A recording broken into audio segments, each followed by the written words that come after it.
સંસ્કૃતિના ગાન ભલે આપણે ગાઈએ, પણ વડીલોની સાચવણ અને માન સન્માનમાં આપણે બીજા દેશો કરતા ઘણા પાછળ છીએ. આજે તમે જાણતા જ હશો કે 80% બુઢા મા બાપને જમવા માટે અલગ બેસાડાય છે. 20% મા બાપને સગવડતા હોય તોય ઘરવાળીના ડરથી અલગ રખાય છે. 90% પુત્રો કામેથી આવીને સાંજે બાળકોને ચૂમી ઉઠે છે, તો અમુક તો ઘરવાળી વર્ષોથી વિખૂટી પડી ગઈ હોય તેમ લબાડ વેડા કરી ભેટી પડે છે, પણ ઘરમાં બા બાપુજીને કેમ છો બા કહેતા નથી. 70% મા બાપ ઘરડા થાય ને કંઈ પણ બોલે તો તમને ખબર ન પડે એમ કહીને ચૂપ કરાય છે. 90% ઘરડા માતા પિતાને દીકરાઓ તેના પૈસા બાબતે પૂછતા નથી. ભીખની જેમ એમણે રૂપિયા માંગવા પડે છે.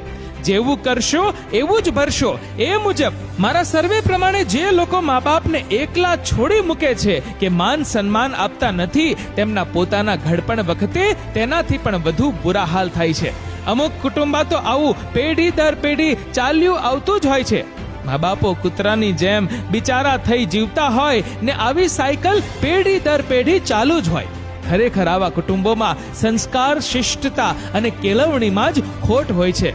સમજો, વિચારો યુવાનો, 60 વર્ષ પતિ પત્ની સાથે રહીને જ્યારે તેમાંથી એકાદ સ્વર્ગે સિધાવે ને ત્યારે તેની જિંદગીમાં એકલતા વ્યાપી જાય. ધીરે ધીરે બચપણના ભાઈ બહેનો ચાલ્યા જાય, ઓટા ચોરાના મિત્રો એક પછી એક ચાલ્યા જાય. 80-90 વર્ષે તો તેના તમામ સાથીદાર મિત્રો ચાલ્યા જાય. જેની સાથે જીવવું છે તે તમામ નવા. ઉંમરને લીધે શરીર સાથ ના દે, સંભળાય નહીં. ભાષાના શબ્દો, ટેકનોલોજી, રહેન સહેન, ફેશન પળ પળ બદલાતી હોય ત્યારે બધા સાથે સંકલન અશક્ય બની જાય. ત્યારે જીવવું એ જ બોજ બની જાય. માનવ જિંદગીનો સૌથી ભયાનક અને બિહામણો તબક્કો ત્યારે બની જાય કે પુત્રો હરામી પાકે.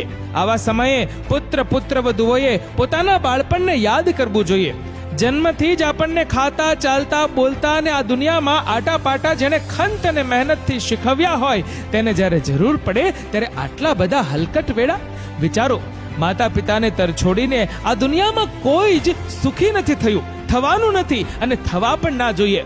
કૂતરાના મોતે ના મરવું હોય અને ઘડપણમાં સુખેથી જીવવું હોય તો મા બાપની પોતાના ભૂલકા જેટલી જ કાળજી લો. કેમ છો બા, કેમ છો બાપુજી, આટલા શબ્દો જ તેમને ઘડપણ ભૂલાવી પરમ સુખ આપે છે. જ્યાં લખવું હોય ત્યાં લખી લો.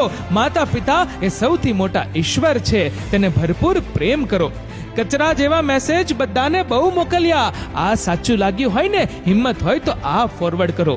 સાર્થક કરી બતાવો જેથી કુદરત પણ આપણા જન્મ પર ગર્વ અનુભવે. કડવું છે ને સત્ય પણ એટલું જ છે.